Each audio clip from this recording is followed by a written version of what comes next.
मैसूरू के महाराजा भी उन लोगों में से एक थे जिन्होंने स्वामी विवेकानंद जी को शिकागो यात्रा में उनकी मदद की थी।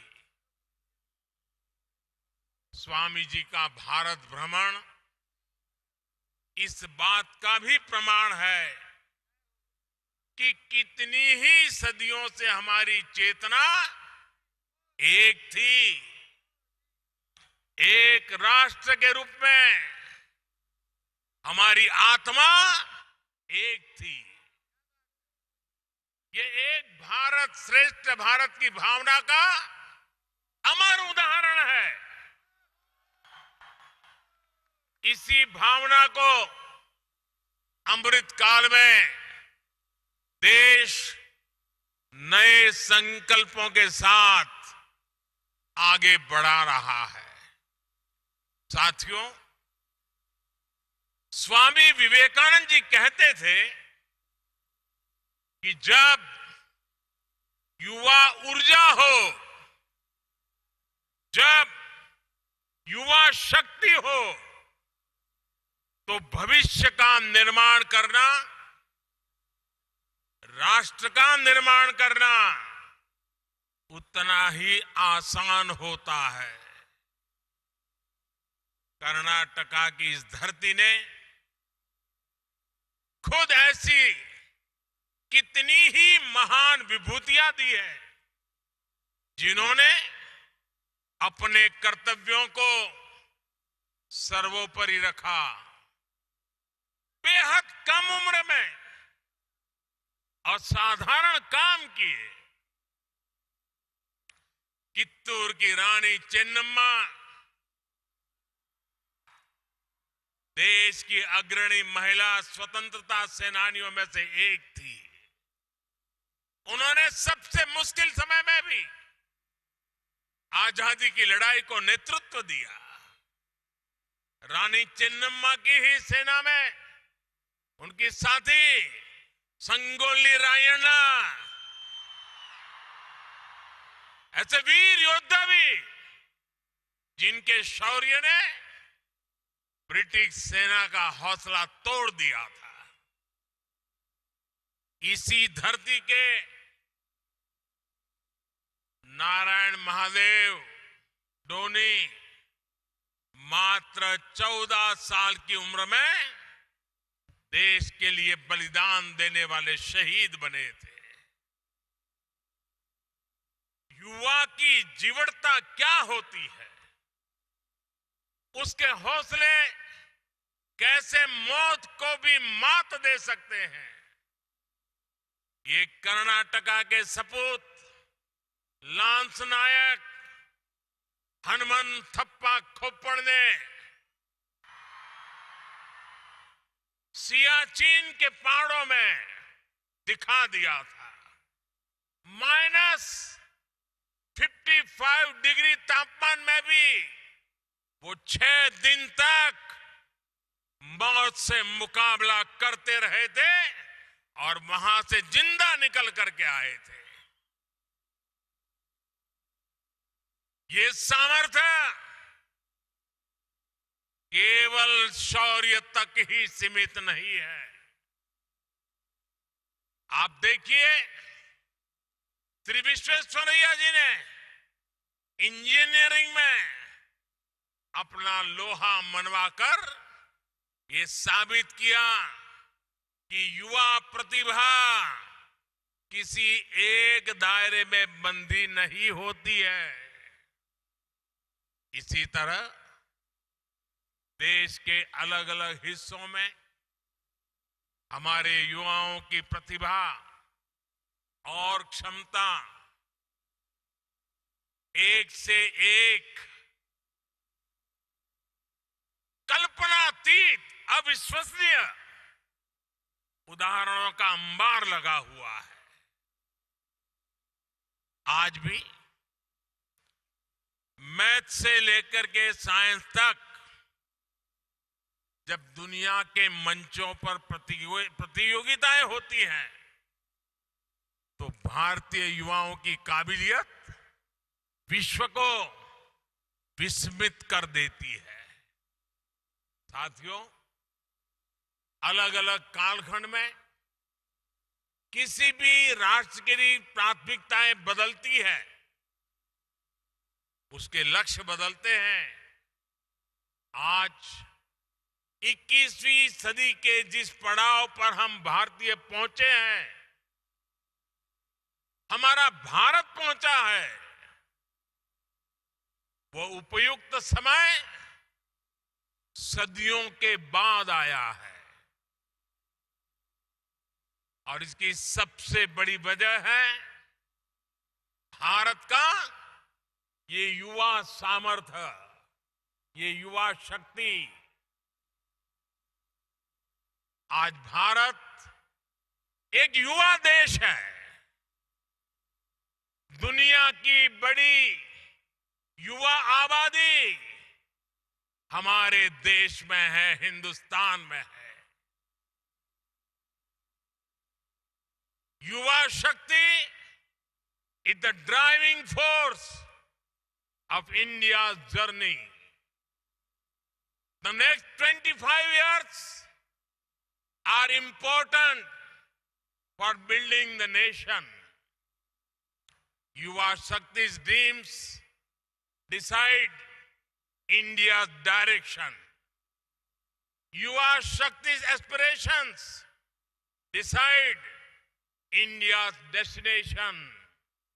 Yuva Shakti's passion decides India's path. To harness the Yuva Shakti, we need to be young with our thoughts, with our efforts.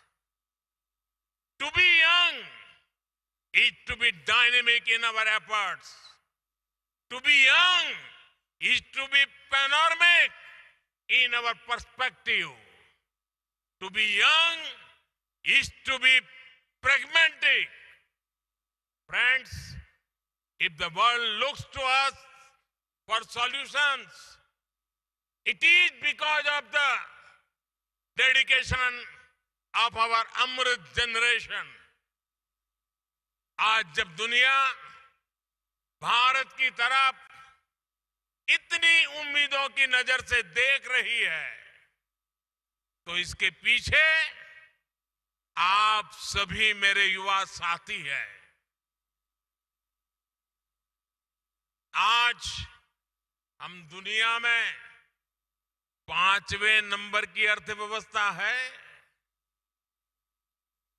और हमारा लक्ष्य है कि हम इसे टॉप 3 में लेकर के जाएं। देश की ये इकोनॉमिक ग्रोथ हमारे युवाओं के लिए अपार अवसर लेकर आएगी।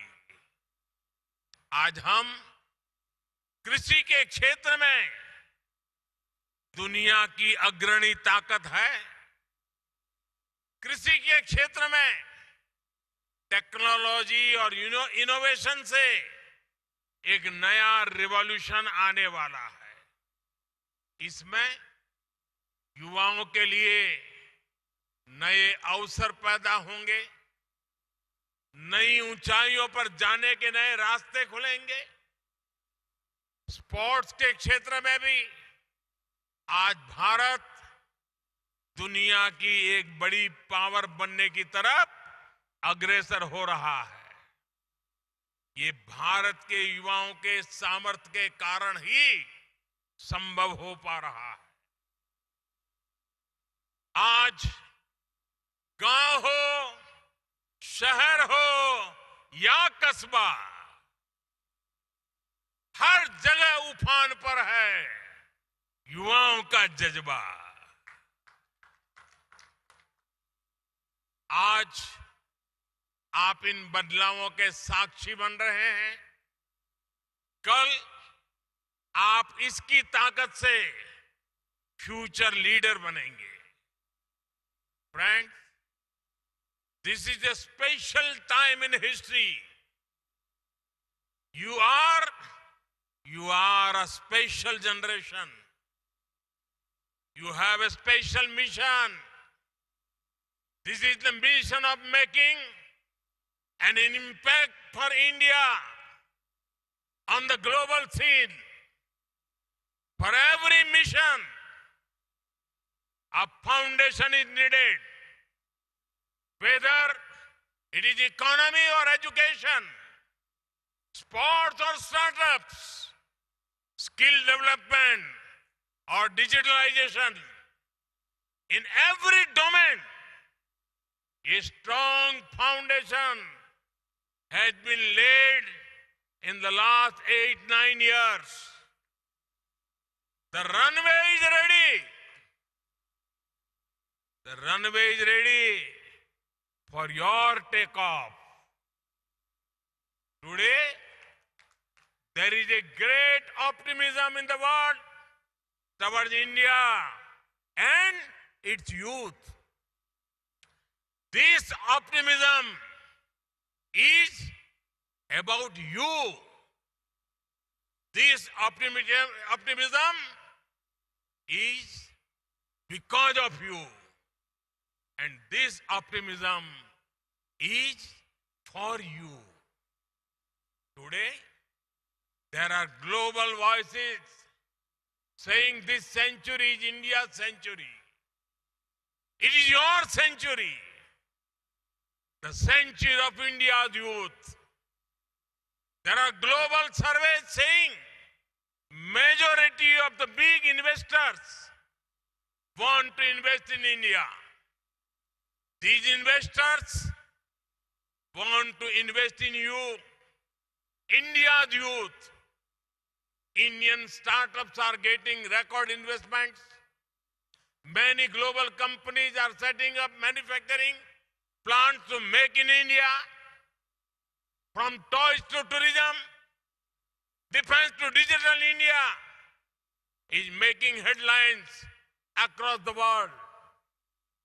So, this is a historic time when optimism and opportunity are coming together. साथियों, हमारे देश में हमेशा से नारी शक्ति को और नारी शक्ति ने राष्ट्र शक्ति को जागृत रखने, राष्ट्र शक्ति को बढ़ाने का काम किया है। अब आजादी के इस अमृत काल में महिलाएं, हमारी बेटियां और नए नए पराक्रम करके दिखा रही है। भारत की महिलाएं आज फाइटर जेट्स उड़ा रही है, सेना में कॉम्बेटिव रोल्स में शामिल हो रही है। साइंस, टेक्नोलॉजी, स्पेस, स्पोर्ट्स, ऐसे हर क्षेत्र में हमारी बेटियां बुलंदियां छू रही है। ये उद्घोष है कि भारत अब पूरी शक्ति से अपने लक्ष्यांकों की ओर बढ़ रहा है। साथियों, हमें 21वीं सदी को भारत की सदी बनाना है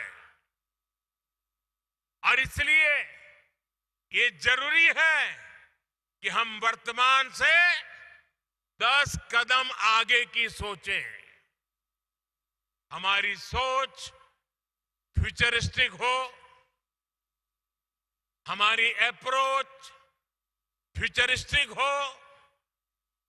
ये जरूरी है कि युवा आकांक्षाओं की पूर्ति के लिए आप पॉजिटिव डिसरप्शन करें, विश्व के आधुनिक देशों से भी आगे चले। अगर हम याद करें, आज से 10-20 वर्ष पूर्व ऐसी कितनी ही चीजें अस्तित्व में भी नहीं थी जो आज हमारे जीवन का अभिन्न हिस्सा है। इसी तरह आने वाले कुछ वर्षों में संभवतः ये दशक खत्म होने से पहले पहले हमारी दुनिया एकदम बदलने वाली है। Artificial intelligence, machine learning, internet of things और AR, VR जैसी इमर्जिंग टेक्नोलॉजी एक नए स्वरूप में इवॉल्व हो चुकी होंगी। डेटा साइंस और साइबर सिक्योरिटी जैसे शब्द कहीं ज्यादा गहराई से हमारे जीवन के हर आयाम से जुड़ चुके होंगे। हमारी शिक्षा से लेकर देश की सुरक्षा तक, हेल्थ केयर से लेकर कम्युनिकेशन तक, सब कुछ एडवांस टेक्नोलॉजी के जरिए एक नए अवतार में दिखने वाला है। आज जिन कामों का अस्तित्व भी नहीं है, आने वाले समय में वो युवाओं के लिए मेन स्ट्रीम प्रोफेशन होने की संभावनाएं हैं। इसलिए ये जरूरी है कि हमारे युवा फ्यूचर स्किल्स के लिए खुद को तैयार करें। दुनिया में जो कुछ नया हो रहा है, हमें उससे खुद को जोड़ना होगा। जो काम कोई नहीं कर रहा है, हमें उन्हें भी करना होगा। नई पीढ़ी को इस माइंडसेट से तैयार करने के लिए देश नई राष्ट्रीय शिक्षा नीति के जरिए प्रैक्टिकल और फ्यूचरिस्टिक एजुकेशन सिस्टम तैयार कर रहा है। आज स्कूल से ही इनोवेटिव और स्किल ओरिएंटेड एजुकेशन पर फोकस है। युवाओं के पास आज चॉइस के हिसाब से आगे बढ़ने की आजादी है। ये बुनियाद भविष्य के भारत का निर्माण करने वाले फ्यूचर रेडी युवाओं को तैयार करेगी। साथियों, आज इस तेजी से बदलते विश्व में स्वामी विवेकानंद जी दो संदेश हर युवा के जीवन का हिस्सा होने चाहिए। ये दो संदेश हैं इंस्टीट्यूशंस और इनोवेशन। इंस्टीट्यूशन तब बनता है जब हम अपने विचार को विस्तार देते हैं, टीम स्पिरिट से काम करते हैं। आज हर युवा को चाहिए कि वो अपनी इंडिविजुअल सक्सेस को टीम सक्सेस के रूप में विस्तार दे। यही टीम स्पिरिट टीम इंडिया के रूप में विकसित भारत को आगे ले जाएगा। मेरे युवा साथियों, आपको स्वामी विवेकानंद की एक और बात याद रखनी है। इनोवेशन के लिए भी स्वामी विवेकानंद जी कहते थे, हर काम को 3 चरणों से गुजरना पड़ता है: उपहास, विरोध और स्वीकृति। और अगर इनोवेशन को एक लाइन में परिभाषित करना है तो वो यही है। उदाहरण के लिए, कुछ साल पहले देश में डिजिटल पेमेंट्स की शुरुआत हुई थी, तो कुछ लोगों ने इसका खूब मजाक उड़ाया था। स्वच्छ भारत अभियान शुरू हुआ तो भी इन लोगों ने कहा कि ये सब भारत में चलने वाला नहीं है। देश गरीबों के लिए बैंकों में जनधन खाते खुलवा रहा था, योजना लेकर आया, उसका भी मजाक उड़ाया। कोविड के समय हमारे वैज्ञानिक स्वदेशी वैक्सीन लेकर आए तो उसका भी उपहास किया गया कि ये काम भी करेगा या नहीं। लेकिन अब देखिए, आज भारत डिजिटल पेमेंट में वर्ल्ड लीडर है। आज जनधन खाते हमारी इकोनॉमी की एक बड़ी ताकत है। वैक्सीन के क्षेत्र में भारत की उपलब्धि की दुनिया में चर्चा हो रही है। इसलिए आप युवाओं के पास अगर कोई नया आइडिया है तो याद रखें कि आपका उपहास हो सकता है, विरोध हो सकता है, लेकिन अगर अपने आइडिया पर आपको यकीन है तो उस पर टिके रहिए, उस पर भरोसा बनाए रखिए। आपकी सफलता मजाक बनाने वालों की सोच से कहीं बड़ी साबित होगी। साथियों, युवाओं को साथ लेकर आज देश में लगातार कुछ न कुछ नए प्रयास और नए प्रयोग हो रहे हैं। इसी कड़ी में नेशनल यूथ फेस्टिवल में भी देश के अलग अलग राज्यों के युवा विभिन्न प्रतियोगिताओं में हिस्सा लेने के लिए जुटे हैं। ये कुछ कॉम्पिटिटिव और कोऑपरेटिव फेडरलिज्म की तरह है। क्या अलग अलग राज्यों के युवा स्वस्थ प्रतिस्पर्धा की भावना लेकर अपने कौशल का प्रदर्शन करने आए हैं। यहां ये ज्यादा महत्वपूर्ण नहीं है कि कौन जीता, क्योंकि हर स्थिति में जीत भारत की होगी। क्योंकि यूथ फेस्टिवल में हमारे युवाओं का टैलेंट निखर कर सामने आएगा। आप यहां एक दूसरे से कंपटीशन करने के साथ साथ एक दूसरे के साथ कोऑपरेट भी करेंगे। इसलिए तो कहा जाता है कि कंपटीशन तभी हो सकता है जब उसमें भाग लेने वाले एक नियम को पालन करवाने में एक दूसरे का सहयोग करें। हमें कंपटीशन और कोऑपरेशन की स्पिरिट को लगातार आगे बढ़ाना है। हमें हमारे हर लक्ष्य में ये सोचना है कि हमारी इस सफलता से देश कहां पहुंचेगा। आज देश का लक्ष्य है विकसित भारत, सशक्त भारत। हमें विकसित भारत के सपने को पूरा किए बिना न रुकना है, न विराम करना है। मुझे विश्वास है हर युवा इस सपने को अपना सपना बनाएगा, अपने कंधों पर देश की ये जिम्मेदारी लेगा। इसी विश्वास के साथ आप सभी को एक बार फिर बहुत बहुत धन्यवाद, बहुत बहुत शुभकामनाएं।